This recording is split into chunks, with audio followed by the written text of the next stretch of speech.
warahmatullahi wabarakatuh.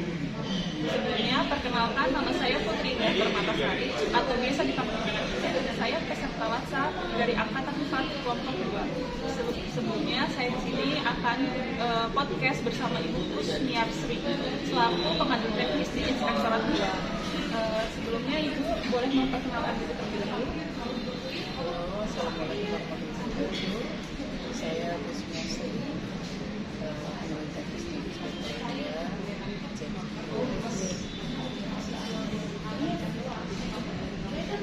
Oke, tidak mengurangi kesempatan ini dan tidak menyingkat waktu aja ya. Mungkin Ibu bisa menceritakan atau pengalaman Ibu bergabung di Inspektorat sampai sekarang ini. Perjalanan karir saya dimulai tahun 2009 jadi CPNS dari Denpasar, tapi saya dipekerjakan di RSUD itu Sidoarjo. Ya, setahun saya sudah bekerja dan bekerja di daerah. Akhirnya saya kembali ke Denpasar, memangnya selalu di Denpasar. Saya kembali tahun 2007 ya, sekarang. Iya, perjalanan lumayan sulit ya. Panjang ya Bu ya. Dari RSUD terus kembali ke Denpasar waktu itu di Itjen yang orang bisnisnya beda ya tentunya ya. Kalau di RSUD saya sebagai perawat, dari sini ada jauh stop, perlu penyesuaian yang lumayan menguras tenaga dan pikiran. Harus menggeluti pekerjaan yang sama sekali baru dari Jadi perbedaan kerjaan di yang lama dan di Inspektorat Jenderal ini ya. Jadi adaptasinya perlu lebih lagi. ya, karena sama sekali Sama kayak saya baru di dunia ini. Terus kalau misalnya peran utama Inspektorat Jenderal di Kementerian Kesehatan itu apa ya? Inspektorat Jenderal itu berperan dalam di aspek sosial.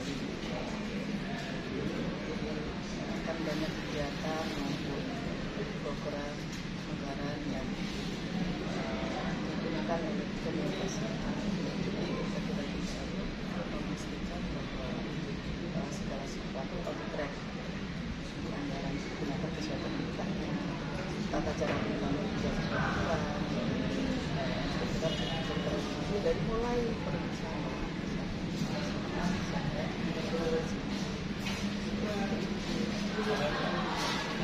Itulah tugas-tugas Inspektorat ya.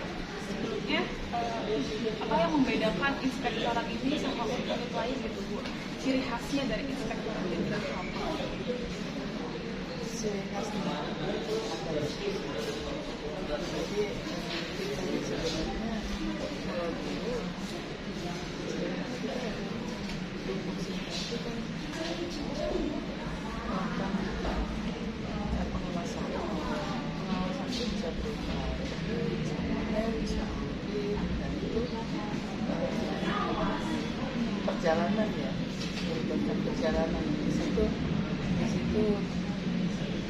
setelah kelebihan kekurangan kita bisa tahu daerah mana-mana dengan dinas, berbagai karakter orang, berbagai karakter budaya.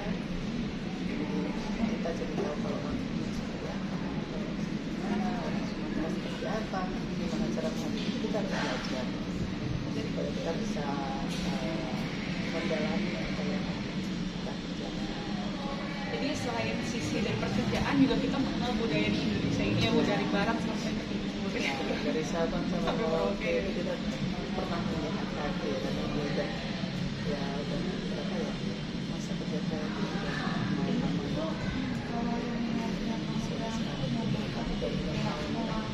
Dengan pengalaman dan perjalanan panjang banyak cerita ya Bu ya sampai sekarang ini.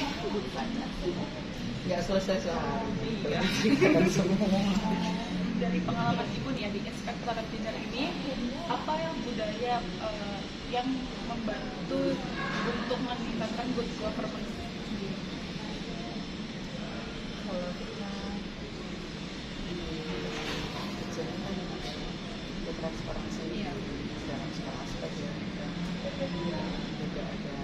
dusta di antara kita, jangan ada dusta di antara kita. Kayak lagu aja nih Bu. Iya. Jadi kita kita saling kendali, saling mengawasi, kita jaga integritas. Hal utama itu yang menjaga integritas itu ya. Oke Bu, dengan perkembangan teknologi itu dari Inspektorat Jenderal sendiri, bagaimana kita menerapkan dan beriring bersamaan dengan teknologi yang makin update sampai sekarang? Ya. Sebenarnya teknologi itu memudahkan pekerjaan kita ya. Kalau zaman dulu sebelum perkembangan sekarang, kalau kita mau aja kita bisa ketik dari sini, coret-coret, nanti diedit lagi, diprint lagi, diserahkan lagi ke tukang televisi. Jadi itu berjalan tapi berjalannya sekitar itu gitu ya. Itu bolak-balik perlu kertas banget. Sekarang kan tidak Paperless ya Bu ya? jadi cukup kirim filenya, kita berbaik di situ. Itu kebanyakan proses. Terus rapat-rapat juga, kalau dulu orang kalau udah ada satu rapat kita berganti yang lain. Kalau sekarang masih disebut berkumpul dalam satu yang sama bisa sama kita, dan itu harus diselesaikan semua. Iya ada sedikit tapi ya kita jalani dengan rasa syukur. Iya, itulah yang penting. Hal utama itu rasa bersyukur kita dikasih kesempatan terjadi sebenarnya ya. Oke, terima kasih kepada Ibu untuk insight-insight yang telah diberikan. Oke, sebelum menutup ini mungkin ada saran atau masukan dari Ibu untuk saya sebagai CPNS baru di Kementerian Kesehatan. Jangan lelah untuk belajar. Pasti itu Bu. Jangan lelah untuk belajar karena semua itu berkembang seiring berjalan. Kalau kita berkembang, ya udah kita akan stuck. Belajar supaya kita bisa berjalan. Nah, terima kasih masukannya dan terima kasih kepada Ibu untuk waktu yang telah diberikan. Baik, terima kasih untuk semuanya. Pada kesempatan ini podcast akan dilanjutkan pada kegiatan-kegiatan lainnya. Terima kasih. Wassalamualaikum warahmatullahi wabarakatuh.